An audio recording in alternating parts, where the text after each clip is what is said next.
I am Ray, and this video is going to brainwash you for success though. Because if you're like most people, there's probably some area of your life that you're not quite happy with. Something that you could change, that could be better. And well, what are the secret codes to making life better? They must be there. What are the cheat codes to life? Well, I'll share that with you. Because what I found is that there are fundamental principles that if you understand, you can do anything, be anything, have anything, do anything. But there are certain paradigms that keep you stuck in negative states of consciousness, grinding away your life, struggling for money, or any kind of success. And then you have to, hope that someday it's finally going to work out and everything's going to be better, it's going to be okay. But betting on the future, look, I get it. You have to think about the future sometimes. But you cannot place your happiness outside of yourself in the future. Because it's gonna ruin everything. And here's why. So here's how our consciousness exists in this reality. There are a few things. There's the present moment. You can place your attention upon the past, the future, or you can judge your current experiences. Obviously, being in the present moment is different than judging the present moment. So in the present moment, we have just being. This is being, this is thinking, and we also have the states of consciousness of dreaming and sleeping. But let me ask you this. Which side of this are you on most often? Everybody's on this side. Which is why most people live lives that suck. No offense. But on average, 1% is not the majority, so some people are going to have poopy lives. In fact, most people. That's what average means. Most people are not going to live extreme lives.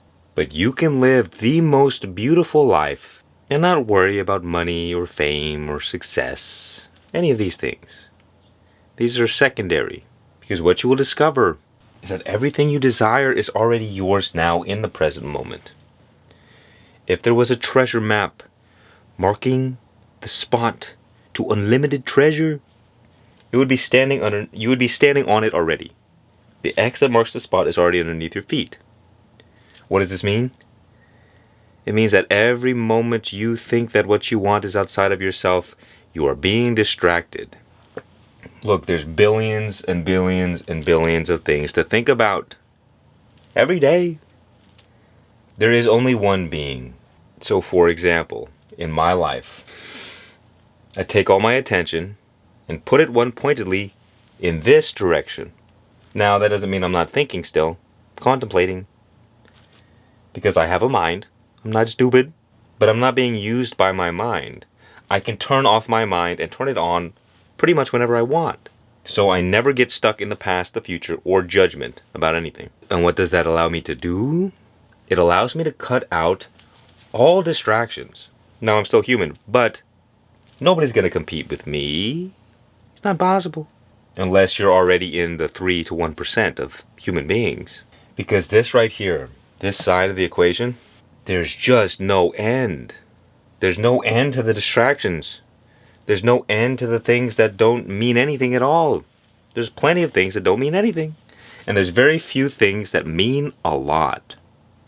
So, essentially, the quality of your life is going to be determined by, well, are you pointing your mind on the most meaningful things you can? Or are you pointing your mind on things that don't really matter all that much? You have to dissolve this mindset of allowing your thoughts to take the steering wheel. Because, well, how many thoughts a day do you think that are negative? And how many of those thoughts bother you? Well, the thing is, if you're being disturbed by negative thoughts or thrown off your game, you're allowing your mind to take the wheel and influence you. And it just doesn't ever do a good job. Because for the mind, there's an infinite amount of variables to deal with. The mind creates the sensation of individuality. So there's me, there's you. And so most people live their lives as, I have to do everything. I have to get everything done. I have to solve all my problems. I have to make money. I have to think about this. I have to plan. Robot plan. Now, make no mistake. A lot of successful people can be on this side. It can happen. It's kind of like the Well, think about like David Goggins, right? This side of the equation is like how normal people try to succeed. You have something you want, you go get it. You work hard to go get it. Consistency, discipline, taking massive action. But here's the secret. You as an ego, as a mind, as a human monkey, you'll always be extremely limited. So you have the universe, which is big, and you have you, which is small. So you as the small have to deal with everything. You have to figure it all out, deal with your life, solve all your problems. And eventually, you can't figure something out, it kills you. All done. It's like the mind just tries to figure it all out until it can't anymore, and then it's finished. But if you can dive deep into the present moment, don't need to worry about all this stuff. You tap into the eternal, because the present moment is eternal. You could say your whole life is just one moment. You were born, you die, one moment. Time doesn't really exist. It's just a concept in your mind. And you see, over here you're operating from, a human being, 80 plus year lifespan, taking on the world. The universe is like 14 billion years old. You got 80-year-old monkey, 14 billion year old cosmic divinity. No matter who you are, no matter what you think, no matter what you do, the ocean of life will consume you. It's just so massive. And we are so limited. But here's the secret. You tap into the eternal. Now what is 14 billion years? In the face of eternity? It's nothing. Do you see the implications of this?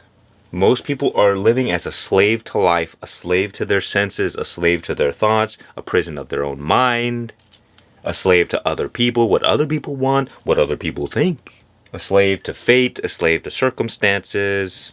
But when you tap into the eternal, you gain dominion over all reality, because the eternal has authority over the temporary, but the temporary has no authority over the eternal. So people who live on this side, you can have success. Yes, you can have success. But it will always be limited. You will always be a limited being trying to strive for the greatness. And how great your life is determined by how powerful your mind is. But your mind will never be as powerful as the pure being that is your true essence. Once you tap into the eternal, you begin to master reality. So that you're not a slave to reality. Reality is a slave to you. Reality bends to your will. And you can will into existence anything that you want.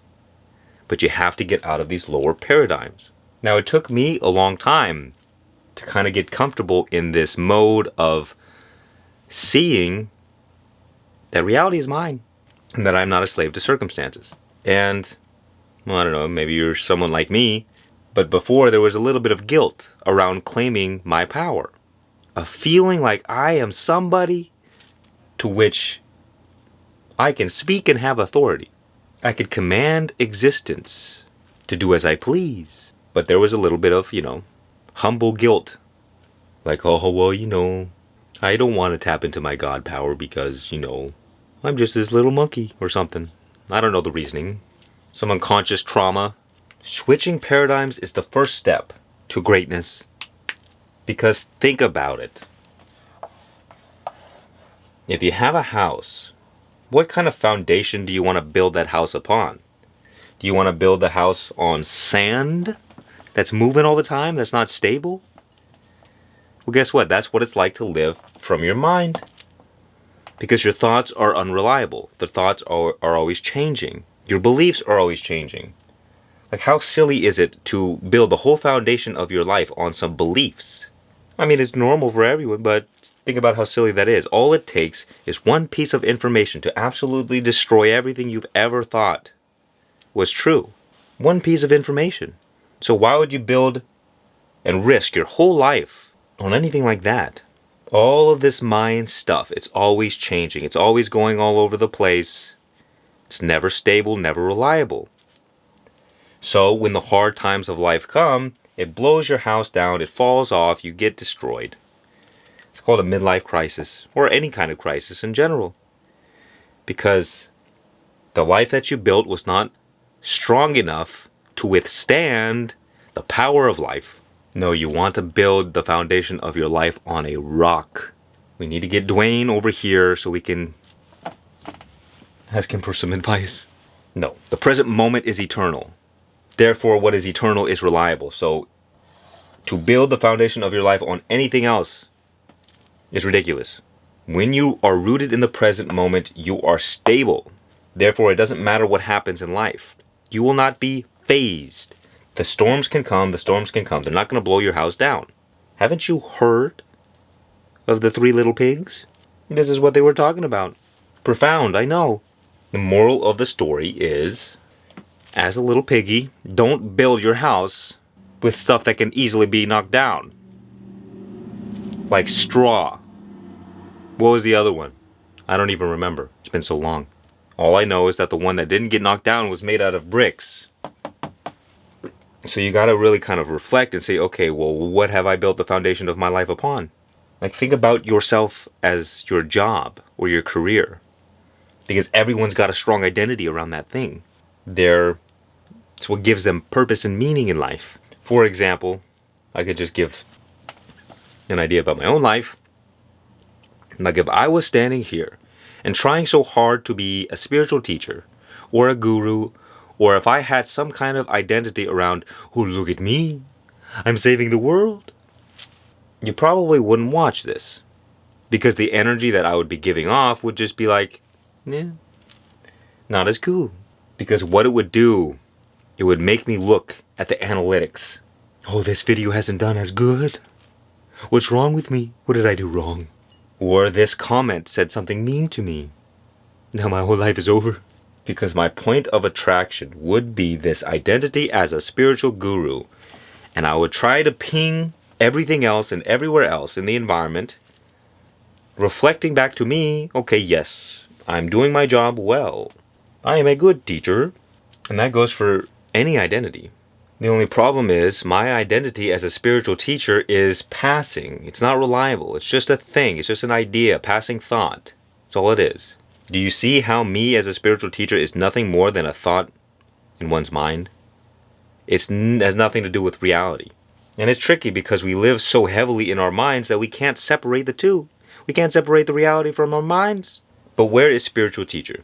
It doesn't exist. It exists in your mind as a thought, and you believe it. And because I'm here talking about spiritual things sometimes, it's just an assumption that you make about me. But the only place that idea exists is in your own mind. Not in mine. Why is this? Because I'm over here. And it's so funny how just being in the present moment will solve so many of your problems. So this is the first brainwashing moment. We got the shampoo. Get out of your mind. Get into your body. Make this the default state, not this. Because so long as you have conditioned your brain to always be paying attention to thoughts and mind stuff, you will live in your mind space. And it will be pure chaos. This is all chaos, chaos, chaos. This is order. This is stability, certainty, safety. Like, how many people do you think don't feel safe? Especially women. A whole lot of them. Why is that? Thinking too much about things that don't matter. Worrying too much about imaginary evils. Trying to predict future possible outcomes that will never happen. Imaginary mind games that we play with ourselves that keep us stuck in misery. We've spent millions of years developing this powerful mind, and now we're just trying to shut it off. Too powerful, too much.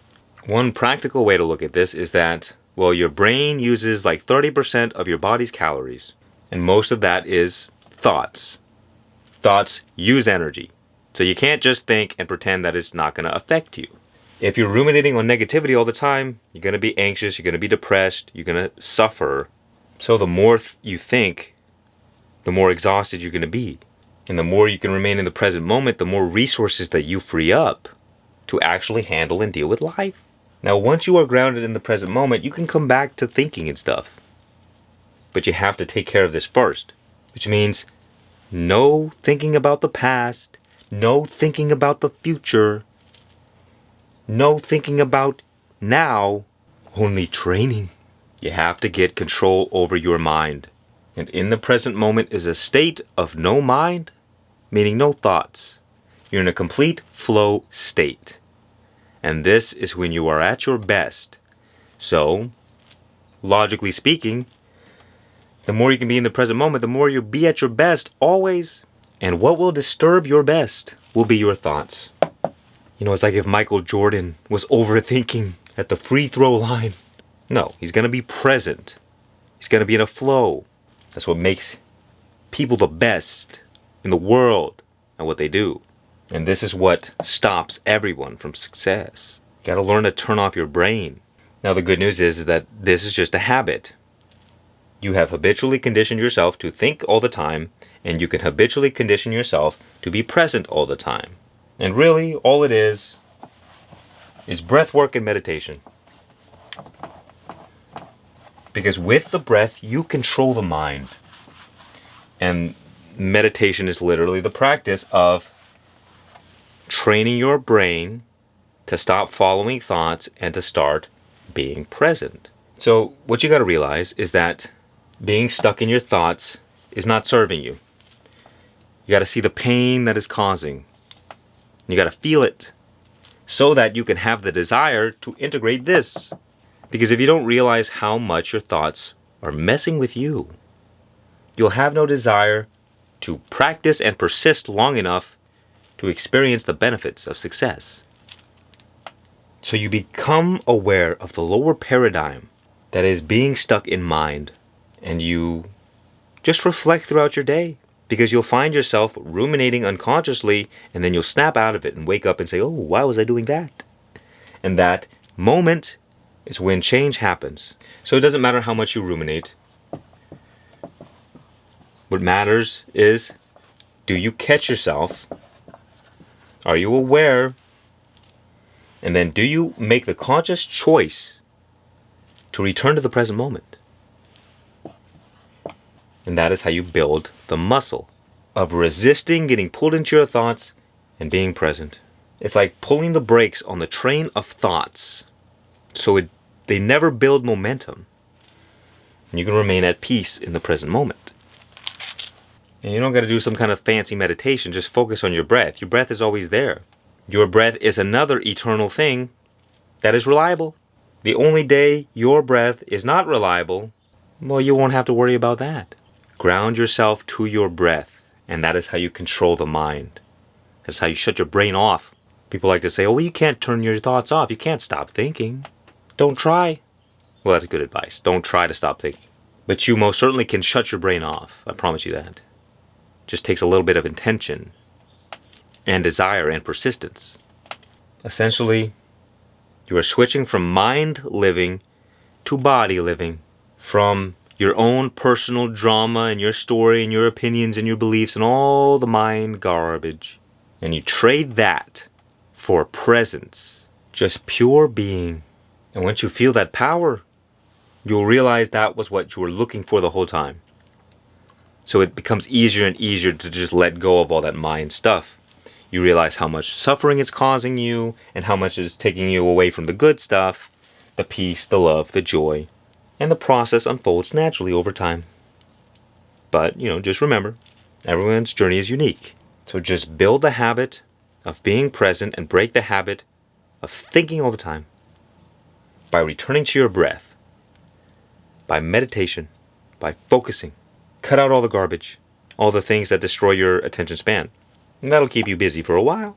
Now you might say, well, if I'm present all the time in a state of no mind, how will I achieve my goals?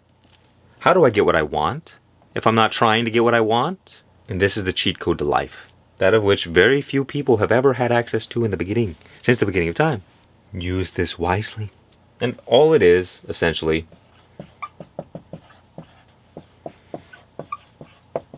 is that perfection is the default state. What does this mean? It means that everything you've always desired, it's the default. All the love you could ever want in your life, it's already yours. All the peace you could ever want, already yours. All the abundance you could ever want, all the riches, it's already yours. Every single thing is already yours, no matter what it is. Now, you can believe me or not believe me. That's not the point. The point is the psychological effect that this will have on you in assuming that perfection is the default state. Now, is it true? Yes. But you won't believe that it's true until you experience it yourself. So you kind of have to take that leap. Try it. I mean, imagine how much different it is psychologically. For example, someone like me who understands that perfection is the default. I mean, what does that do to a person? A human being? Well, I'll tell you what it allows me to do. It allows me to have 100% certainty in anything I desire. Like if I want this, it's already mine. Done. Forget about it.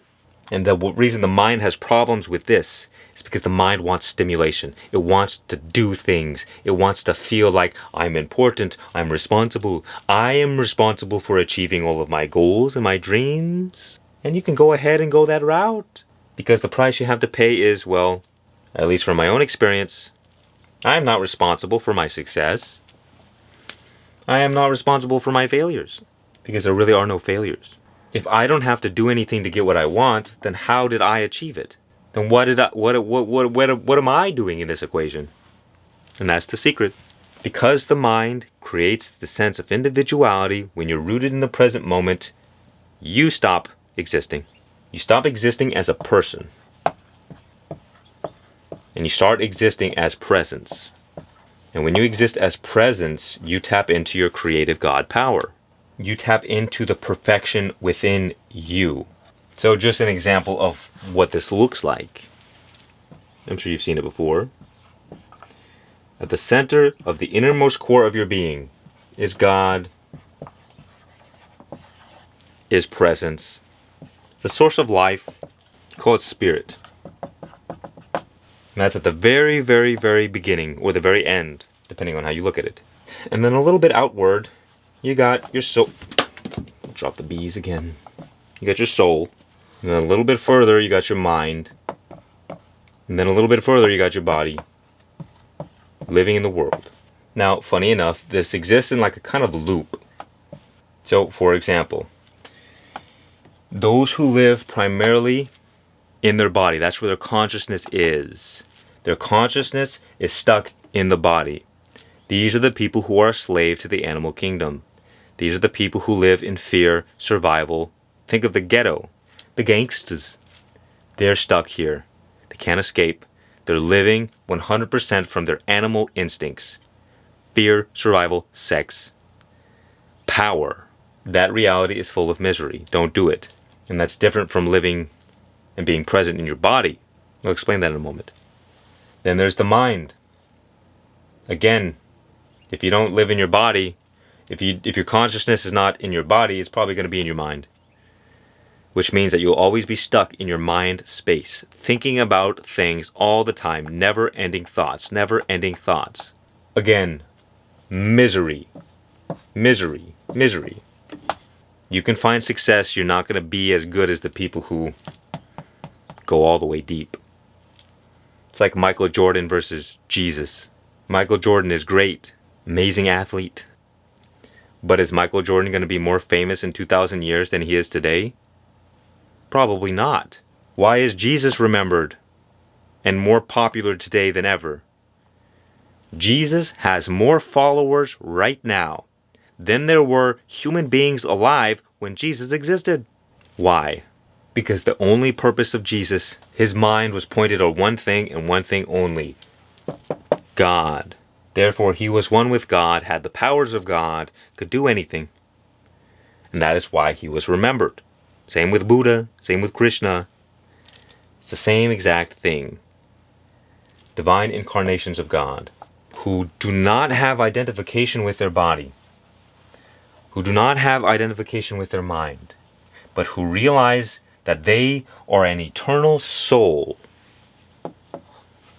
or you could say spirit. Good enough. You can see how when you're rising out of these low, dense, negative states of consciousness, how your life will change for you. Because when you're stuck, your consciousness is in the body, you're like an animal. But when you're living from soul, you're tapping into a much deeper power. Now, the funny thing is, Because I just said, well, living from your body, don't do it, animal. And I also said, well, you got to get into your body to be in the present moment. Seems confusing.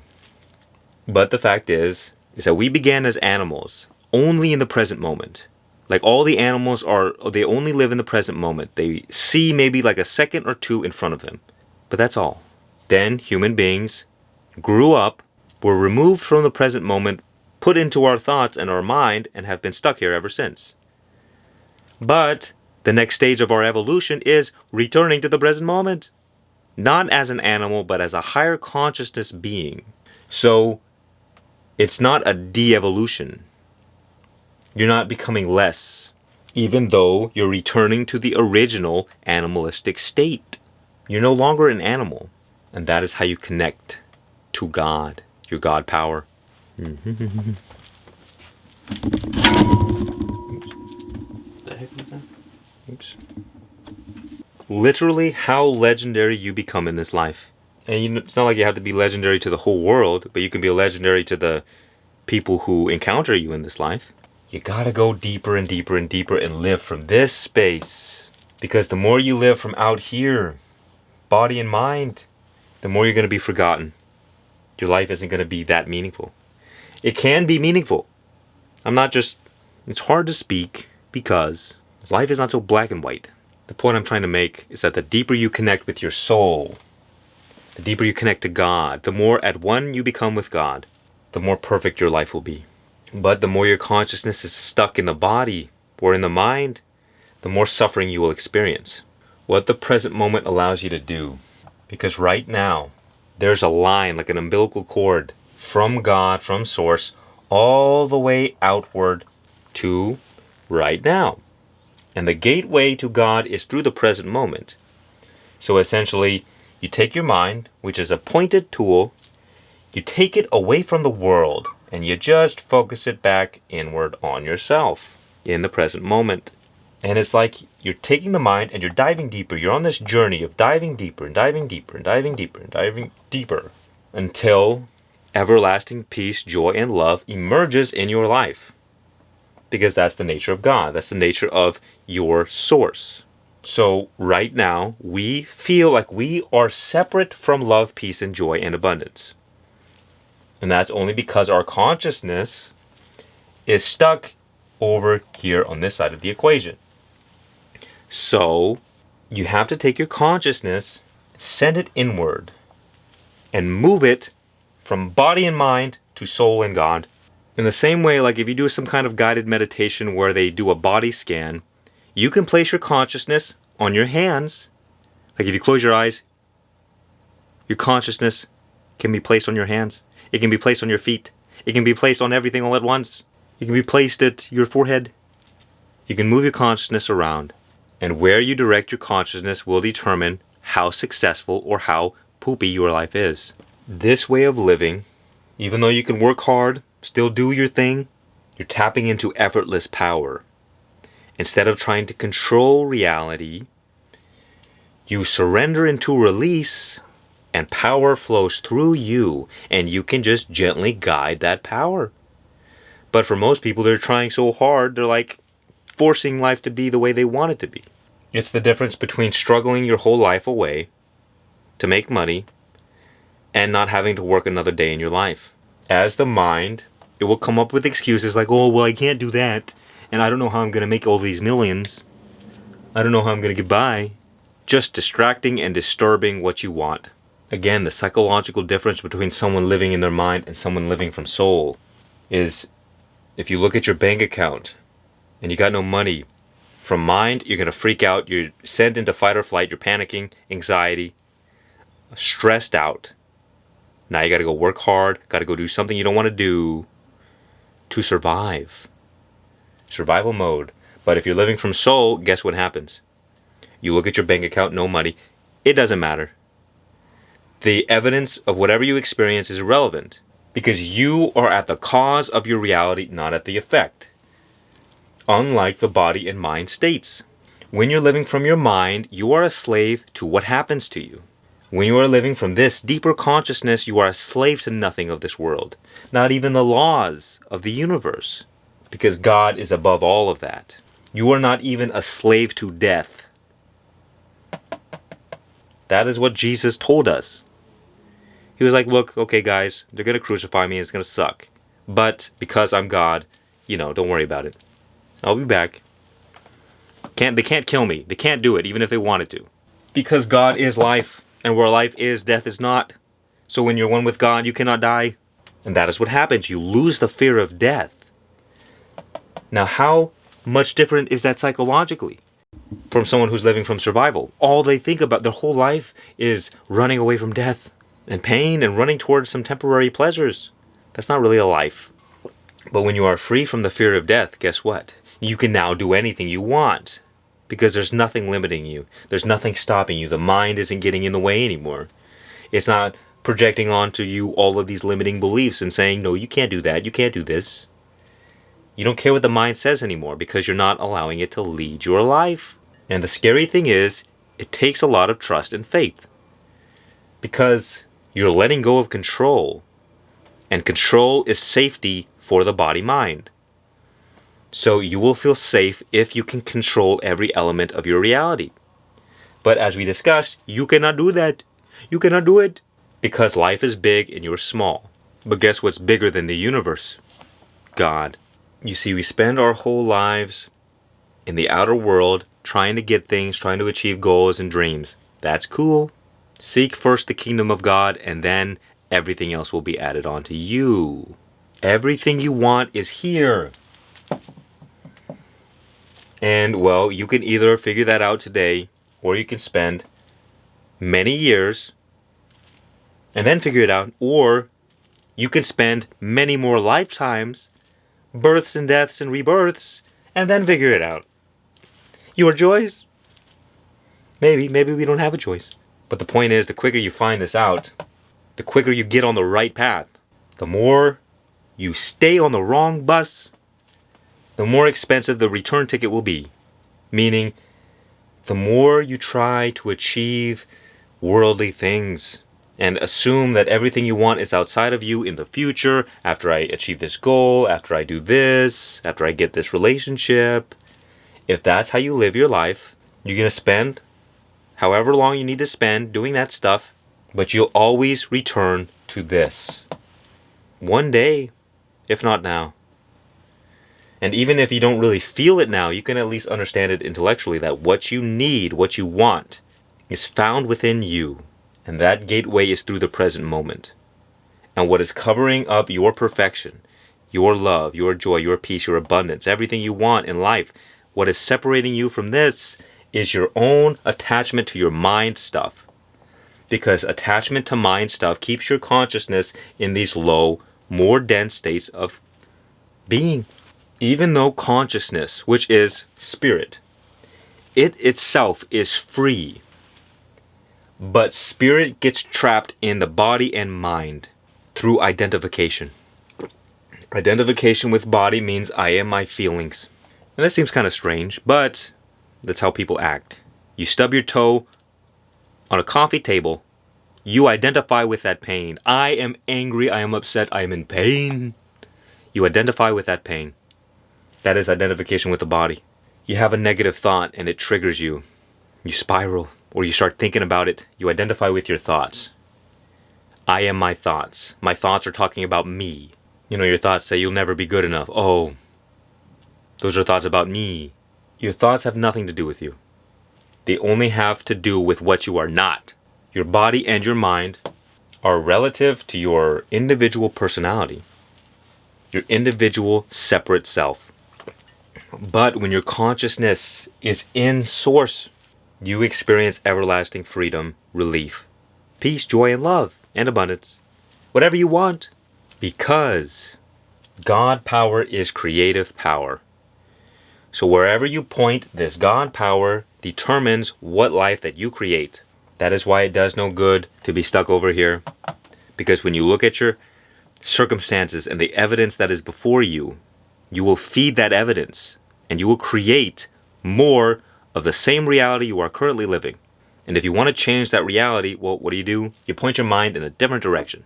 Everything that we experience right now is a consequence of where we have pointed our mind in the past. And what happens on this journey is that as you return back to source, back to heaven, the mind becomes more and more empty, and you become more of a perfect vessel, that of which the God power can effortlessly flow through, and you return to a state of childlike innocence. It's like you're like a 4-year-old in a candy shop, and your parents are billionaires. And you're just going to the candy shop, yeah, I want this one, I want this one, I want this one. You can have whatever you want. Now, of course, sometimes the parents say, no, you can't have that one because it's too much sugar. As little babies, we don't know what we want, which is why we surrender to the higher power. The one that knows. The one that knows what's good for us. The one that knows what we need. So we're not so attached to our desires anymore. Because attachment to desires is mind stuff. The true essence of what you really are is already perfect in its satisfaction. Perfectly content. Because, well, once you have joy, once you have love, once you have peace, what else is there that you want? That is why satisfaction arises. Because there's no experience of this world that compares to the experience of being connected with your true self. And so all of your addictions, all of your temporary pleasures that you thought you enjoyed, they go away. Because you realize how silly it is. You stop sacrificing the greater thing for the lesser. Now this is step one. Step one of your best life. It's basically just what Jesus said. Seek first the kingdom. Because you'll get the most important thing out of the way first. Otherwise, you're spending your whole life lost in darkness. Be still and know that I am God. And this is what you will experience, if you haven't experienced it already. The more you dive into the present moment, the more you'll dive into a deep inner stillness. And peace will arise. Once you get comfortable in this state, peace will be your natural state. So many states, like America. And you'll stop suffering so much because you won't be pulled around by your mind stuff anymore. Now it takes time. Be gentle. But what we want to do, the more we can merge back with the God self. Eventually you will return back to earth. So it's a going up and then coming back down. And what you do is you take the riches from heaven and you bring them to earth. And you will be of the most successful beings who have ever lived on this planet. But if you're just living down here doing your thing, well, you're among the other people doing their thing. So you blend in, not much success, average. Now, many will go up and they won't ever come back down. Because, well, why would you? You experience all of this suffering down here. And then you rise up and you experience unlimited, unconditional peace, love, and joy. You found everything you've ever wanted. Why would you ever come back down to this hell realm? Well, the reason you do it is because, well, people need it. That is where the Bodhisattva vow comes in. Now, I'm not saying you got to do that.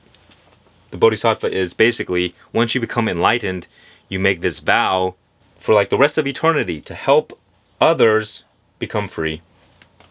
So after you become all holy and spiritual, then you come back and down and become human again. And that is the story of God becoming man. Coming down to earth to bring the good news. Even the religious people who believe in God, rarely do they even experience and truly taste the heavenly divine ecstasy. Heavenly truths. Even the religious people are still stuck in their body and their thoughts, living in darkness, living in ignorance. But once you find the light, once you find the truth, and you live from the truth, well, your presence is undeniable. When you talk to people, they will listen because they know fundamentally, deep down, that you have something they do not experience, that they have not yet tasted. And they want it. Because we all have this fundamental urge to find something we're not quite aware of. We're always searching, we're always trying to find. And oftentimes we fill that urge with addictions and temporary pleasures because we can't find it. But this is what I'm saying. This is what you are looking for.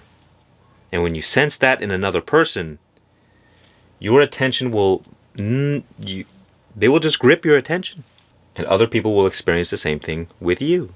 You want to be remembered for 2,000 years? This is how you do it.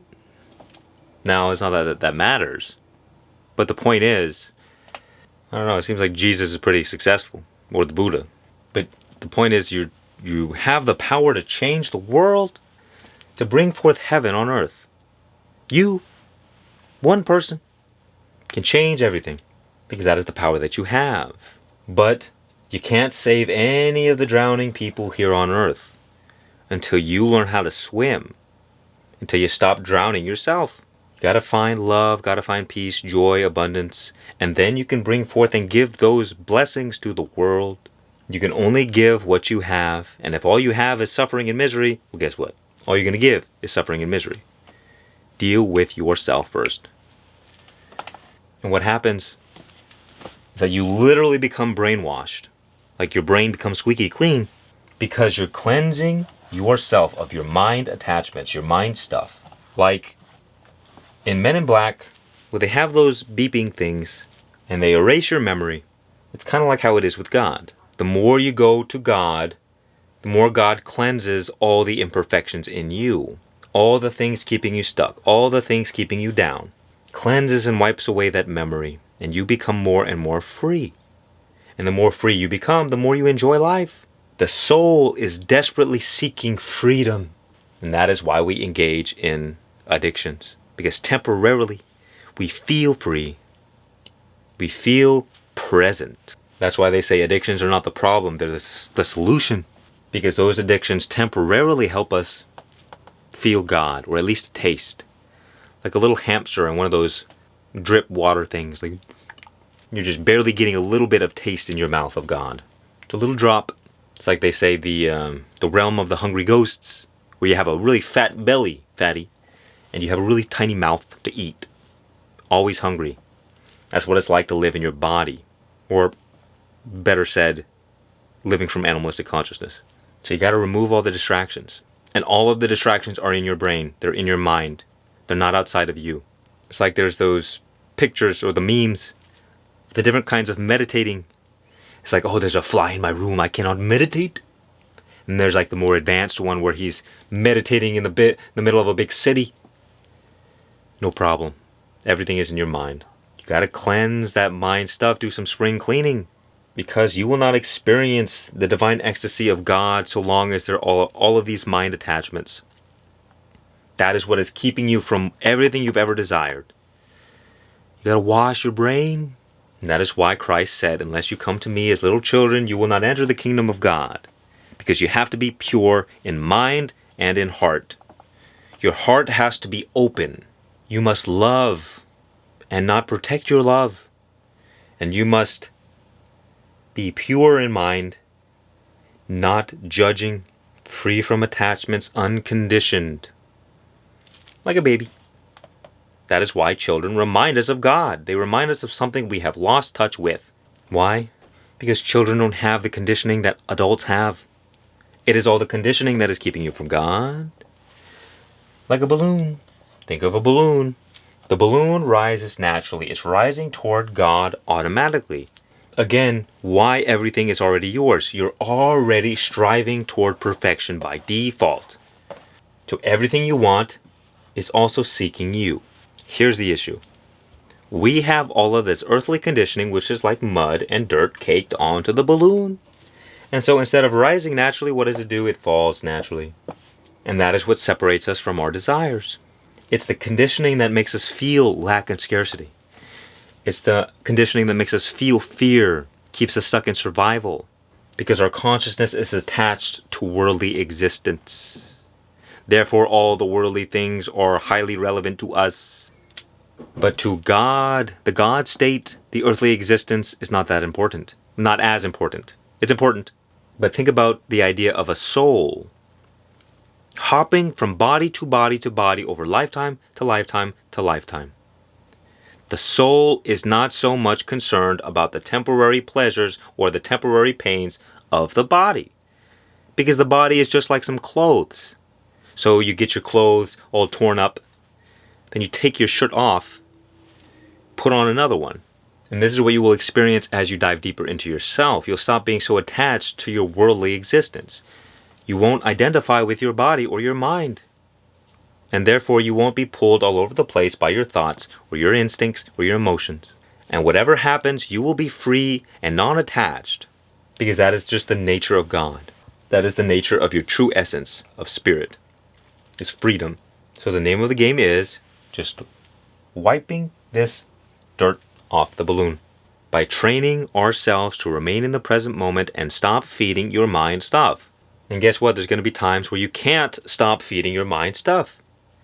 And that's very important information. Because whenever you can't stop something, it reveals an attachment. You're stuck. You're obsessing over something. And that attachment is the key, the next step to your evolution.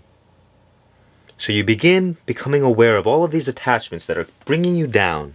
And because you're oriented toward what is good, you want to live a good life, you want to be successful, you want to enjoy your experiences, you naturally have a desire to get rid of that stuff.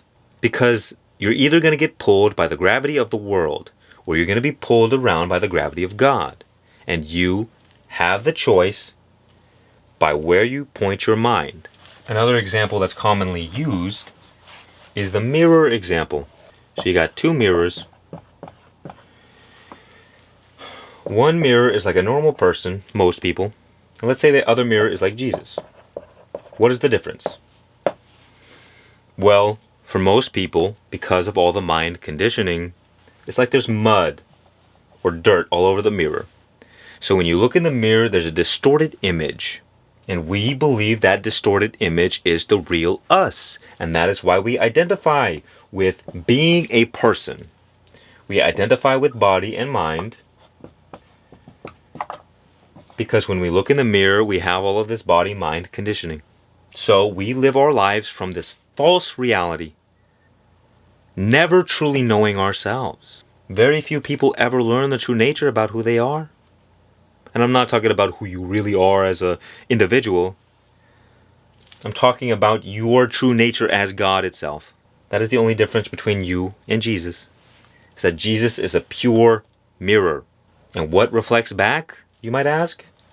It's Christ. Christ is a title given to those who have a clean, spotless mirror. And Jesus was one of those humans. And you can be one of those humans as well. All you got to do, clean the mirror. Clean it for Christ's sake. Literally. That's the only difference. I promise you. Now, of course, there's karma and fate involved a little bit. That you were probably not born into this life as an incarnation of God. For Jesus, this process was probably very natural and automatic. Because he was already primed for that story, that life, that character. For us, maybe a little different. Little longer journey, little harder. But it's available to everyone. Because it's already what you are. You are already the Christ. But your mind stuff prevents you from ever seeing that. Remember, it's the default state. Peace, love, joy, abundance, that's what's reflecting back. But you'll only see little glimpses of those things so long as you have all of this dirt and conditioning on the mirror. Which is why you only experience temporary glimpses of peace, love, joy, and happiness. The light within you is being covered up by this dirt, this darkness. That is why I like to say the ego mind is like a big dark cloud that covers up the light and the warmth of the sun. The inner sun, what reflects back is pure light. And well, how much conditioning you have determines how much darkness there is. Because the conditioning covers up the light. And where light is not, there's darkness. And where life is not, there's death. You are the life. But you don't see it because of this conditioning. And maybe this takes a lifetime to uncover. But it's the most important thing we can do, so it's worth it. The more you become empty and clean, pure, nobody will ever compete with you ever again. It's not possible. Because you literally exit the realm of competition, which is the realm of the body and mind. And so if anyone else wants to try and compete with you, well, guess what? They're competing with you as a little human being. And you are playing the game of life as God. What are they going to do? Nothing. Nothing. Nothing can be done. No power has any authority over you ever again. You have absolute authority. Now the question is, how deep or how clear can you get this mirror?